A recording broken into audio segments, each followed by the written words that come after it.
Selamat hari Minggu Jemaat HKBP Distrik Sumatera Timur, dimanapun kita berada hari ini. Khotbah Minggu ke-16 setelah Trinitatis, tanggal 24 September 2023, didasarkan pada kitab Kejadian, pasal 8, ayat 15 hingga ayat yang ke-22. Saya akan bacakan untuk kita semua. Lalu berfirmanlah Allah kepada Nuh, keluarlah dari bahtera itu, engkau bersama-sama dengan istrimu, serta anak-anakmu dan istri anak-anakmu. Segala binatang yang bersama-sama dengan engkau, segala yang hidup, burung-burung, hewan dan segala binatang melata yang merayap di bumi, suruhlah keluar bersama-sama dengan engkau, supaya semuanya itu berkeriapan di bumi, serta berkembang biak dan bertambah banyak di bumi. Lalu keluarlah Nuh bersama-sama dengan anak-anaknya dan istrinya dan istri anak-anaknya. Segala binatang liar, segala binatang melata, dan segala burung, semuanya yang bergerak di bumi, masing-masing menurut jenisnya, keluarlah juga dari bahtera itu. Lalu Nuh mendirikan mezbah bagi Tuhan. Dari segala binatang yang tidak haram dan dari segala burung yang tidak haram, diambilnyalah beberapa ekor. Lalu ia mempersembahkan korban bakaran di atas mezbah itu. Ketika Tuhan mencium persembahan yang harum itu, berfirmanlah Tuhan dalam hatinya, Aku takkan mengutuk bumi ini lagi karena manusia, sekalipun yang ditimbulkan hatinya adalah jahat dari sejak kecilnya. Dan aku takkan membinasakan lagi segala yang hidup, seperti yang telah kulakukan. Selama bumi masih ada, takkan berhenti-henti musim menabur dan menuai, dingin dan panas, kemarau dan hujan, siang dan malam. Demikian firman Tuhan.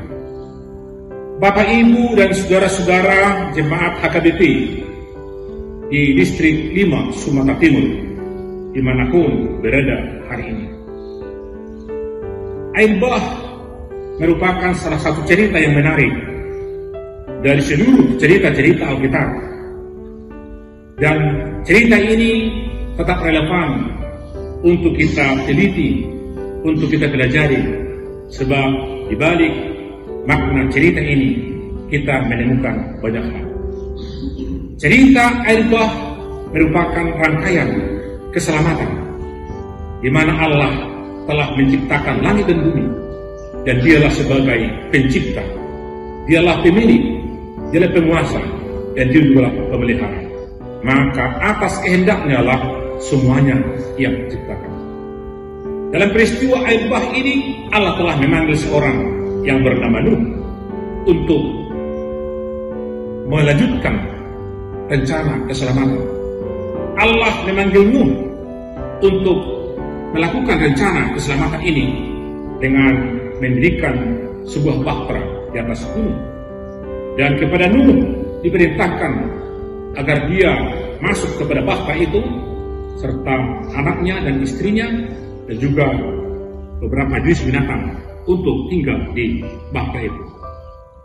Dan ketika air bah surut, maka Nuh keluar dari bahtera serta keluarga dan juga binatang yang dibawa ketika air bah terjadi. Dan ketika terjadi air bah surut, maka Nuh keluar dan Nuh mendirikan mezbah bagi Tuhan dan mempersembahkan korban sebagai ucapan syukur. Dan Allah mencium harum apa yang telah disampaikan oleh Nuh, karena Nuh meyakini bahwa keselamatan yang dia terima, keselamatan mereka dari air bah betul-betul terjadi dan mereka terima dengan baik. Dan bahkan dari cerita itu Allah berkata bahwa Allah tidak lagi akan menghukum manusia, bahwa Allah tidak akan lagi menjatuhkan hukuman sama seperti air bah ini. Bapak, Ibu, dan saudara-saudara yang dikasihi oleh Yesus Kristus, apa makna dari cerita air bah ini kepada kita saat ini? Ada 3 hal yang mau kita renungkan dari cerita ini.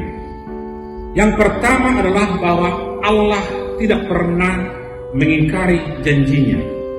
Ketika Allah telah memulai perjanjiannya dengan Abraham sebagai nenek moyang leluhur bagi Israel, Allah juga telah menepati janjinya. Ketika Allah juga membuat perjanjian dengan Ishak, Allah juga telah menepati janjinya.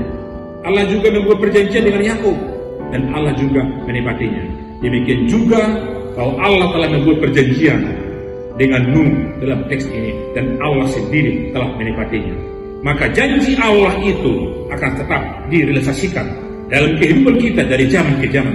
Termasuk pada hari ini, Allah telah menjanjikan kepada kita bahwa Allah yang memiliki hidup kita, Dia melihara, Dia menjaga, dan Dialah yang menyelamatkan kita.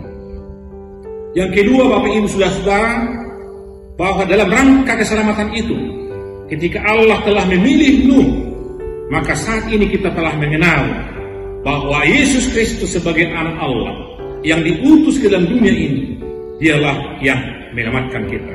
Yesus Kristus anak Allah yang telah diutus ke dunia ini, Dia menjadi penyelamat bagi kita, sehingga kita beroleh sukacita, beroleh damai sejahtera karena pengorbanan Yesus, sehingga kita luput dari maut, luput dari dosa, luput dari air bah, karena Yesus telah menyelamatkan kita. Dan yang ketiga, Bapak, Ibu, saudara-saudara, ketika kita telah menerima keselamatan itu, sama seperti Nuh dengan keluarganya mempersembahkan korban dengan bau mesbah, dan itu namanya kita mensyukuri anugerah keselamatan itu. Kita menerima anugerah keselamatan itu hanya karena kita telah meyakini bahwa dari Allah lah keselamatan itu. Maka kita bersyukur dan memuji-muji nama Allah untuk merespon karya keselamatan yang datang dari kita. Maka puji-pujian kita, persembahan kita ialah bagaimana kita juga merawat bumi dengan baik, bagaimana kita menjaga ekologi yang baik dengan memelihara ciptaan Allah ini dalam rangka keselamatan. Bukan hanya kita yang menikmati, tapi seluruh ciptaan Allah juga akan menikmati indahnya ciptaan Allah. Itulah buah keselamatan yang harus kita respon dan kita syukuri di hadapan Allah melalui Yesus Kristus Tuhan kita. Amin.